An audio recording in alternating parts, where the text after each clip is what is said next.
Welcome to the Saving History podcast, the sanctuary for castle devotees and medieval history enthusiasts. Prepare to embark on a thrilling voyage through time as we unveil enthralling history and legend. From ancient folklore to cutting-edge restoration, we've got it all covered. So grab your headphones and let's dive right in.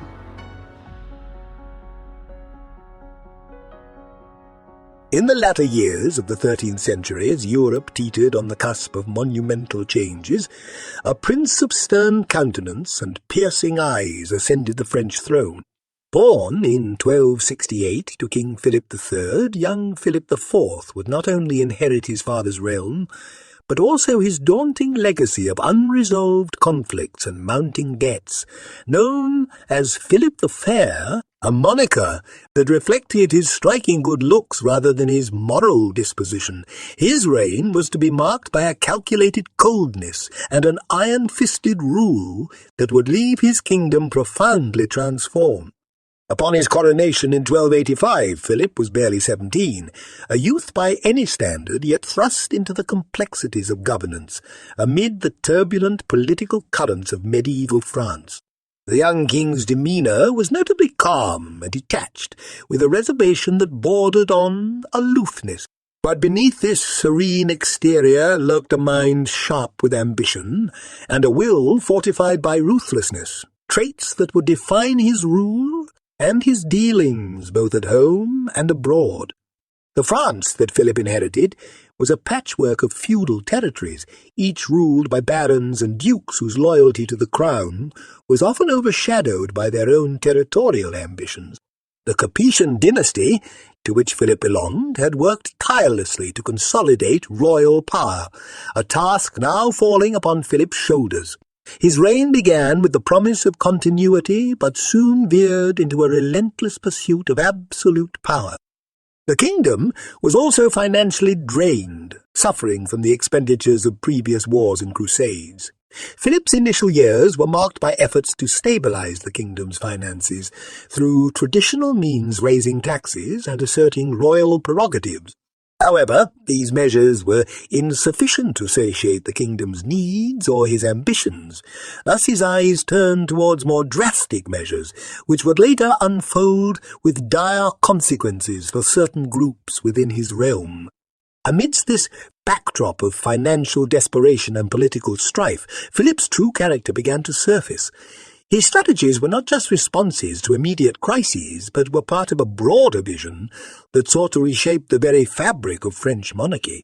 His reforms aimed at centralizing power, reducing the influence of feudal lords and increasing the administrative efficiency of his kingdom. But these changes, however beneficial in a political sense, came at a human cost, often disregarding the suffering they caused. As listeners, we must ask ourselves, what drives a young king to embrace such harshness? Is it the sheer weight of the crown, or something deeper within his own nature? And at what point does the quest for order and stability turn into a ruthless suppression of dissent? These questions linger as we delve deeper into the life and reign of Philip IV. His story is not just a tale of power and ambition, but also a reflection of the era's harsh realities, a time when kings were almost divine figures, ordained by God, yet deeply flawed as any mortal. The stage is thus set, and the drama of Philip's reign unfolds, a narrative punctuated by strategic marriages, betrayals within the royal court, and battles both military and spiritual. As we continue to explore his actions and their consequences, consider this. Was Philip IV a custodian of the state, steering his kingdom through necessary hardships, or was he a tyrant blinded by power and cruelty? As the episode progresses, these questions will guide our exploration, not just of the man, but of the monarch and the monster he may have been. We peel back the layers of his complex legacy, revealing the enigmatic figure known as the Iron King. In the shadows of the early 14th century, a storm was brewing, one that would forever alter the course of European history and bring about the downfall of one of its most formidable and mysterious military orders. This segment of our tale focuses on the Knights Templar, the warrior monks who had risen to prominence during the Crusades, and their tragic clash with King Philip IV of France, a ruler whose need for wealth and control knew few bounds. The Templars had been founded in the aftermath of the First Crusade, initially as a small group dedicated to protecting Christian pilgrims travelling to the Holy Land. Over the subsequent 2 centuries, they evolved into a powerful and wealthy order, renowned for their fierce skills in battle and their strict religious discipline. By the time of Philip, the Templars had established a vast network of lands, wealth, and influence that stretched across Europe and the Middle East. They were bankers as much as they were knights, holding the fortunes of kingdoms and empires in their fortified keeps. Yet their very strength and autonomy posed a threat, or an irresistible opportunity, to a monarch grappling with depleted coffers. Philip, whose reign had been marked by financial instability and conflict, cast a covetous gaze upon the immense wealth of the Templars. Underneath the king's calculated veneer lay a desperate need to refill his kingdom's treasury, exacerbated by his ongoing conflicts with England and his own nobility. The pretext for action against the Templars came in 1307, under circumstances cloaked in both mystery and intrigue. Tales of the Templars' secret rites and alleged heresies had circulated for years, whispers that Philip's agents were all too eager to amplify. Charges were meticulously crafted, painting the Templars as heretics, sorcerers, and traitors to Christendom, a narrative as convenient as it was calamitous. On a fateful day in October of that year, a royal decree sealed the fate of the Templars in France.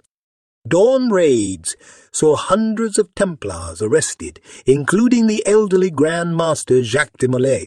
What followed was a spectacle of orchestrated confessions obtained under torture, where the iron will of the Templars was met with the cruel inventiveness of their captors. The once proud knights were forced to confess to a litany of sins, from denying Christ to spitting on the cross, under the agony of the rack and the fire. The trials that ensued were a mockery of justice, driven by a king's avarice rather than any quest for truth. Public burnings and prolonged imprisonments broke the backbone of the Templar order, sowing fear and serving as a grim warning to any who might defy the will of the monarchy. But the dissolution of the Templars was more than a simple tale of suppression and greed. It was a dramatic saga that would cast long shadows over the history of Europe. The abrupt fall of such a powerful order sent ripples through the continent, shaking the foundations of medieval society and altering the balance of power. As the smoke of the pyres clouded the skies of Paris, questions lingered in the air, as heavy and as acrid as the smell of burning flesh. What were the true motives behind Philip's actions? Was it merely financial desperation that drove him to such extremes, or was there a deeper, more sinister strategy at play? And what of the Templars themselves? Were they indeed guilty of the heinous crimes of which they were accused, or were they merely pawns in a larger game of thrones? As dawn broke over the medieval world, the struggle between temporal and spiritual power was intensifying, laying the ground for a conflict that would pit the Iron King, Philip IV of France, against the very apex of ecclesiastical authority, Pope Boniface VIII. This confrontation would not only redefine the relationship between the throne and the church, but would also test the limits of papal influence over the monarchies of Europe.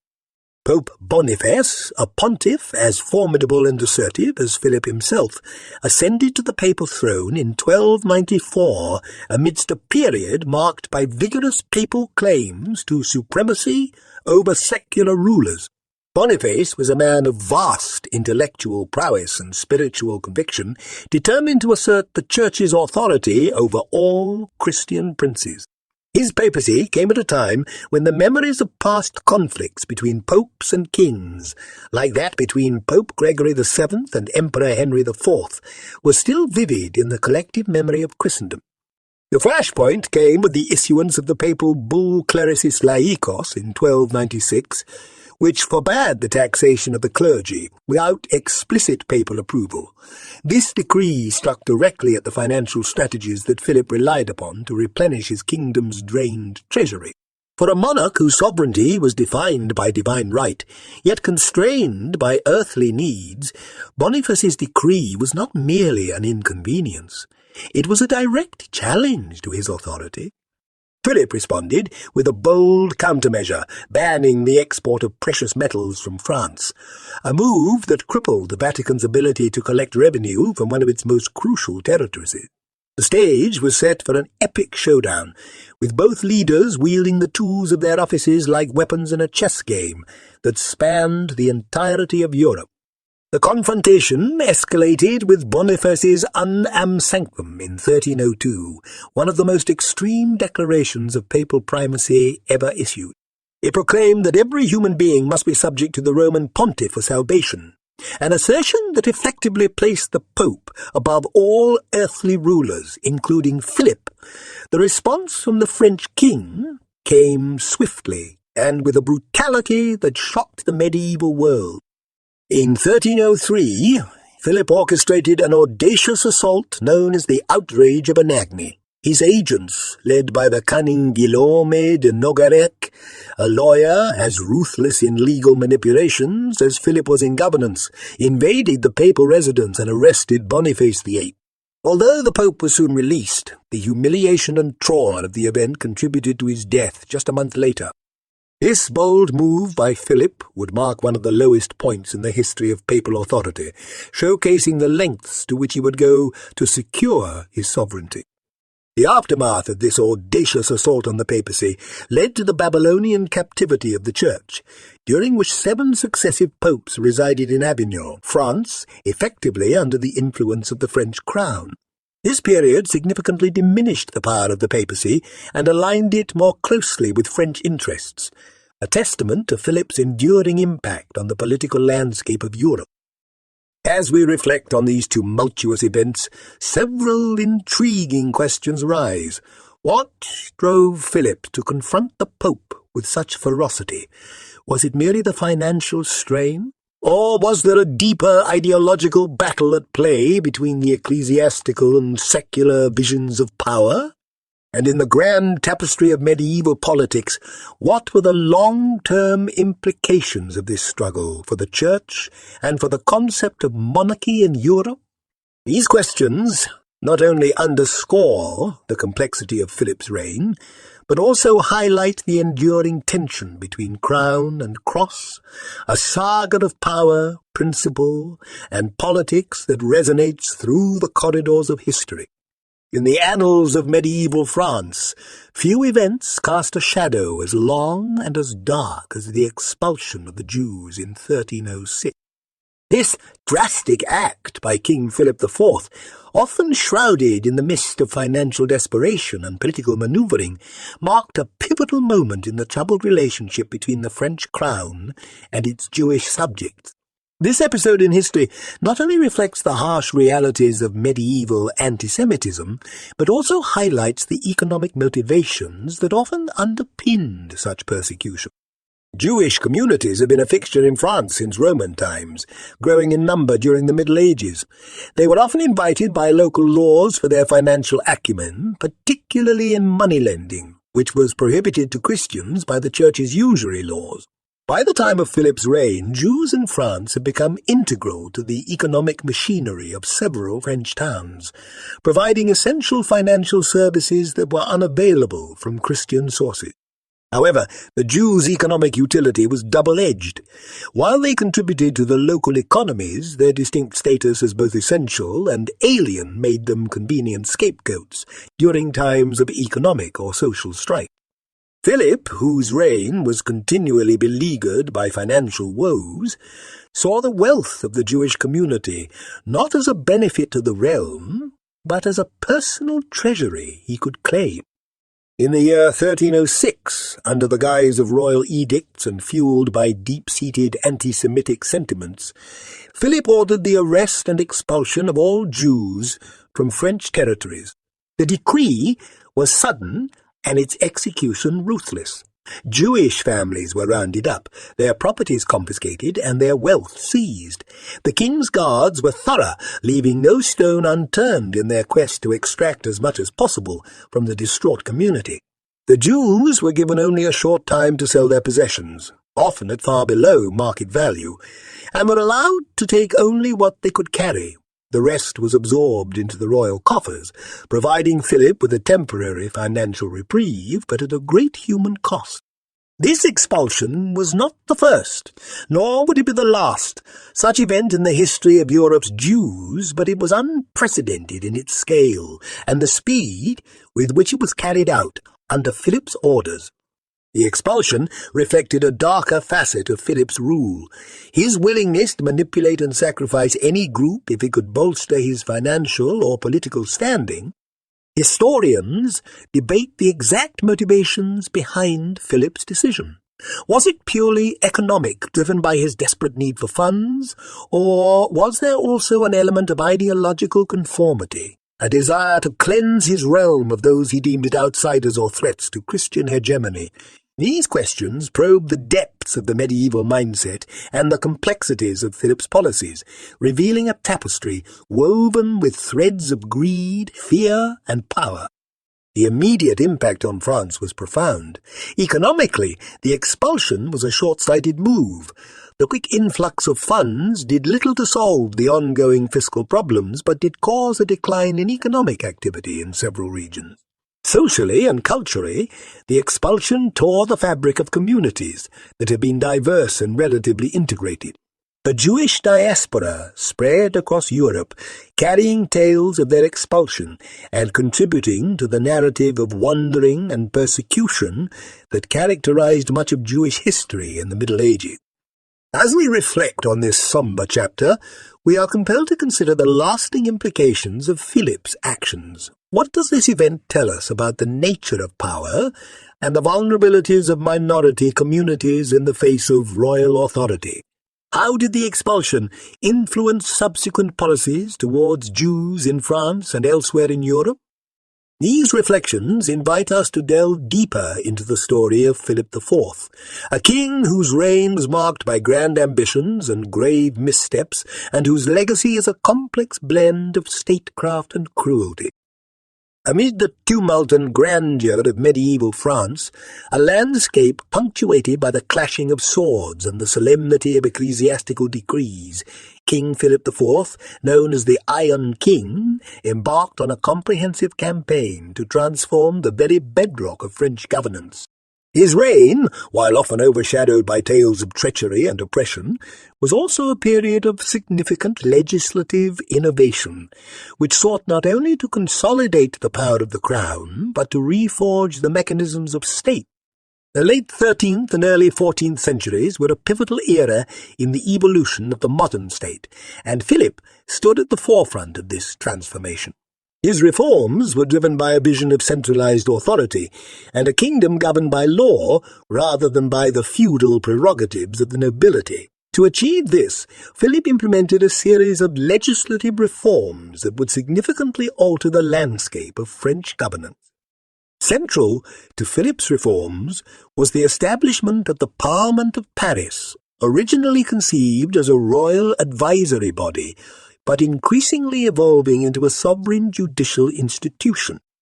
Under Philip, the Parliament became the principal judicial authority of the land, a court that not only heard direct appeals from lower courts, but also registered the edicts of the king, giving them the force of law.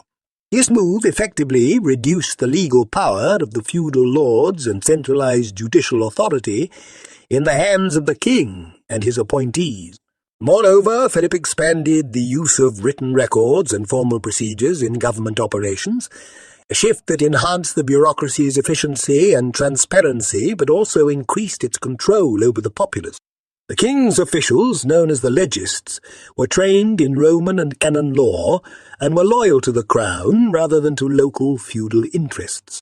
Their increasing prominence under Philip's rule marked a significant move towards a bureaucratic state model that relied more on laws and regulations than on the personal whims of rulers.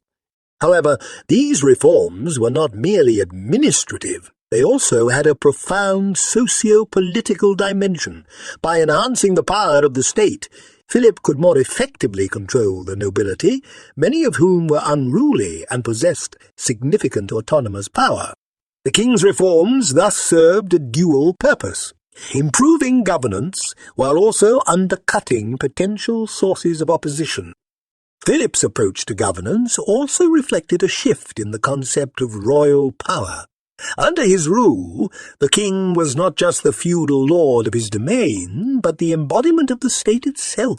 His reforms emphasized the notion of divine kingship, where the king's authority was seen as granted by God and exercised through the mechanisms of a centralized state. This concept significantly altered the relationship between the king and his subjects, placing the monarch at a remove from his people, a figure more of awe and fear than of personal loyalty. The reforms, however, were not without their critics. Many saw Philip's actions as an overreach, an attempt to impose absolute authority over all aspects of life in the kingdom.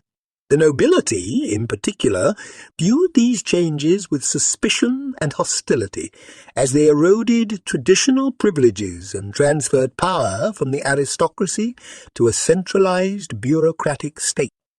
This tension would sow the seeds of future conflicts as subsequent generations of French nobles grappled with the legacy of Philip's centralization efforts. As we delve deeper into the intricacies of Philip's reforms, several questions arise. How did these changes affect the daily lives of ordinary people in France? Were these reforms genuinely aimed at improving governance, or were they merely tools to enhance royal control?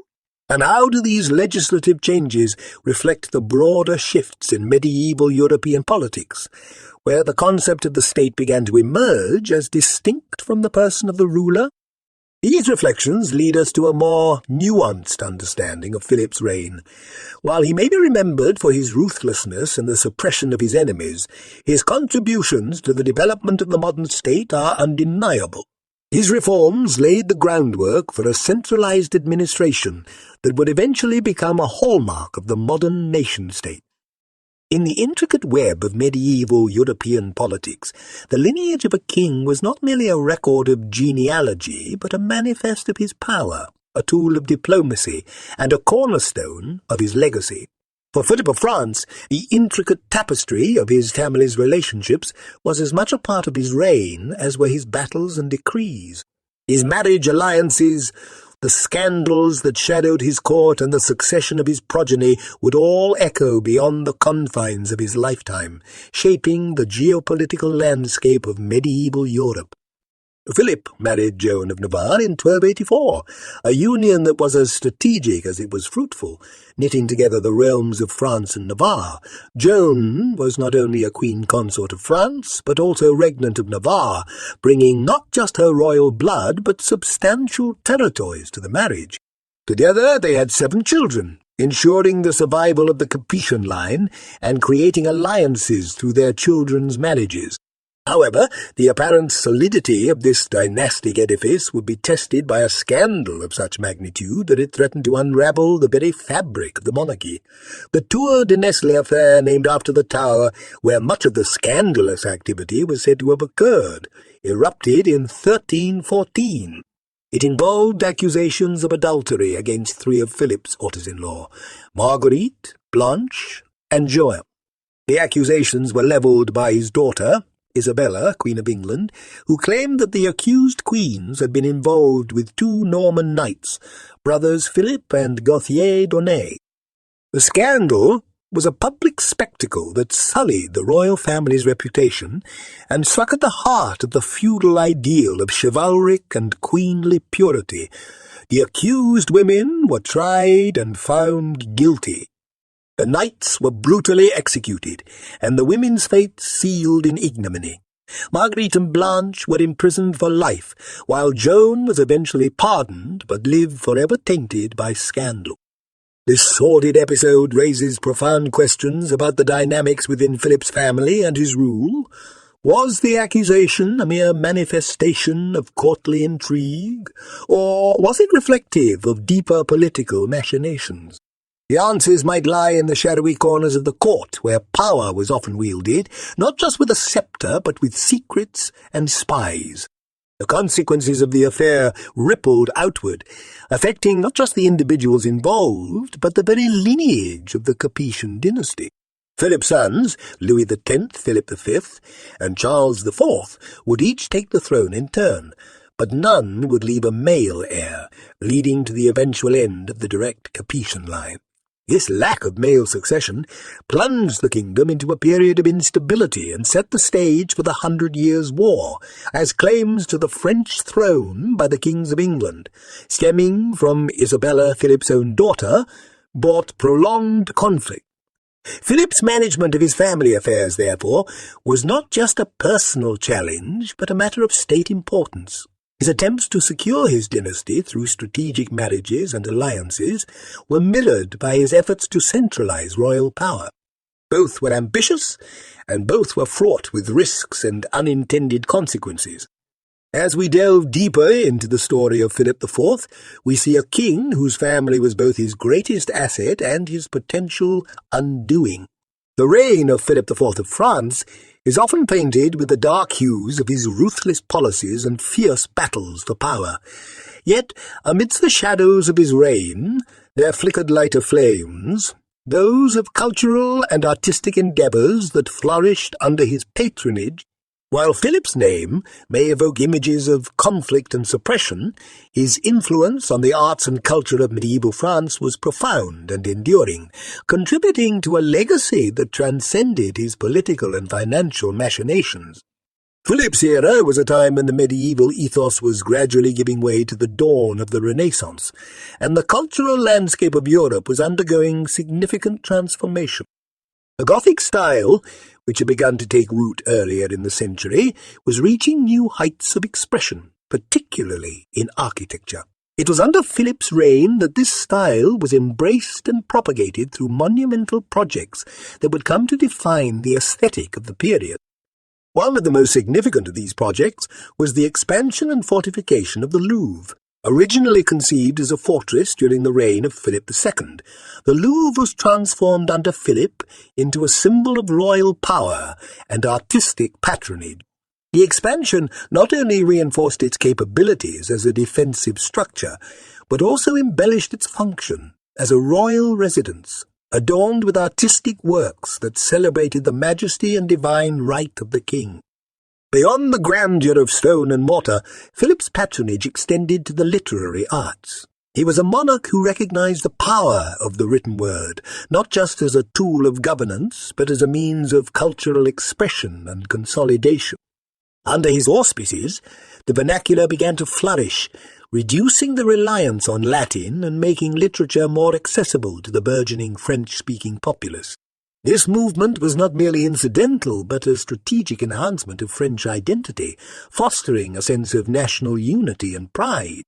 Moreover, Philip's court became a crucible for the melding of cultural influences from across Europe. Troubadours, poets, and scholars were drawn to the vibrant court where the mingling of different cultures and ideas led to a creative renaissance that influenced French culture for generations. The nascent development of what would later be known as the Ars Nova, a period of musical innovation, found early roots in this fertile cultural soil. Yet Philip's relationship with the arts was complex and multifaceted. His patronage was often a double-edged sword. While it promoted artistic and cultural growth, it also served as a vehicle for his political agenda. Through the arts, Philip could project an image of benevolence and divine right that helped to legitimize his harsher policies. Every commissioned piece, every sponsored poet served not only the purpose of cultural enrichment, but also of crafting the narrative of Philip's reign as one ordained by God and beneficial for France. This patronage raises intriguing questions about the role of a monarch in the arts. Can the value of artistic and cultural patronage be separated from the intentions behind it? Was Philip truly a patron of the arts? Or was he merely using culture as another tool in his political arsenal? His legacy in the arts offers a counterpoint to his reputation as a tyrant, providing a fuller understanding of his complex character. It invites us to explore the nuances of patronage and its impact on the historical and cultural narrative of a nation. As we reach the denouement of our exploration into the life and reign of Philip, we find ourselves ensnared by a fundamental question that echoes through the corridors of history. Was Philip a monarch whose harsh methods were necessitated by the times, or was he a monster who preyed upon his subjects and neighbours alike to satisfy his own ambitions? This question invites us to delve into the complexities of medieval rulership and the dichotomies of human nature. Philip's reign was marked by a series of dramatic and often brutal episodes that shaped the course of European history. From his ruthless suppression of the Knights Templar to his stark confrontations with the Papacy, and from the expulsion of the Jews from France to his iron-fisted domestic policies. Philip's actions have painted a portrait of a ruler whose governance was characterized by an unyielding pursuit of power and control. But to fully understand Philip's legacy, we must consider the context of his times and the expectations of a king in the medieval world. The late 13th and early 14th centuries were a period of significant turmoil and transformation in Europe.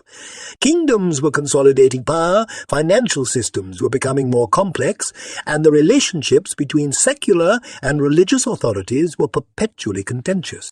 In this volatile environment, the role of a monarch was not merely to govern, but to embody the authority and unity of the state, often necessitating harsh measures against any threats to stability. Philip's financial policies, while harsh, can be viewed through the lens of necessity. His exploitation of the Jews and the Templars, though morally reprehensible by modern standards, was motivated by dire financial straits and the need to maintain royal solvency. These actions, while extreme, were in line with the medieval concept of royal prerogative, where the king was the ultimate arbiter of law and justice within his realm. Similarly, his conflicts with the papacy highlighted the ongoing struggle for supremacy between secular and ecclesiastical powers, a theme recurrent in medieval European politics. Philip's bold actions, including the arrest of Pope Boniface VIII, while shocking, were indicative of the lengths to which he would go to defend the sovereignty of his throne against all forms of encroachment. This confrontation was not just a personal vendetta, but a political maneuver aimed at asserting the dominance of the secular authority over spiritual interference. However, Philip's reign was not devoid of contributions to the cultural and administrative landscape of France. His reforms in legal and administrative systems laid the groundwork for a more centralized and bureaucratic governance that would eventually strengthen the French state. His patronage of the arts and architecture contributed to the cultural richness of the era, fostering an environment where literature, music, and visual arts could flourish. In weighing Philip's legacy, we must also consider the aftermath of his reign. His policies and actions set the stage for future conflicts, including the 100 Years' War, and had lasting impacts on the structure of European politics. The dissolution of the Templars, the Avignon Papacy, and the shifts in financial systems all had far-reaching consequences beyond his immediate reign. Thus, the question of whether Philip was a monarch or a monster is not one that yields a simple answer. Like many figures of his time, his character and actions were complex and multifaceted, driven by both the demands of his position and his personal qualities. He was a ruler who operated within the political frameworks of his time, which often required measures that were both effective and brutal. As we conclude our journey through the life and reign of Philip IV, we are left with a nuanced portrait of a king whose actions have both darkened the pages of history and contributed to the tapestry of medieval governance. In reflecting on his legacy, we engage not just with history, but with the perennial questions about the nature of power and the moral dimensions of leadership. He was, perhaps, both a monarch and a monster, embodying the contradictions and complexities of medieval kingship. Thank you for joining us on this enchanting journey through medieval history. While our weekly episodes will continue to captivate your imagination, there's an exclusive treasure trove for subscribers, a secret vault of bonus episodes filled with extra tales and deep dives into the subjects we cover. Your curiosity fuels our mission, and we're truly thankful for your support. Until we meet again among stone walls and towering turrets, keep that torch of curiosity burning bright. Thank you for listening.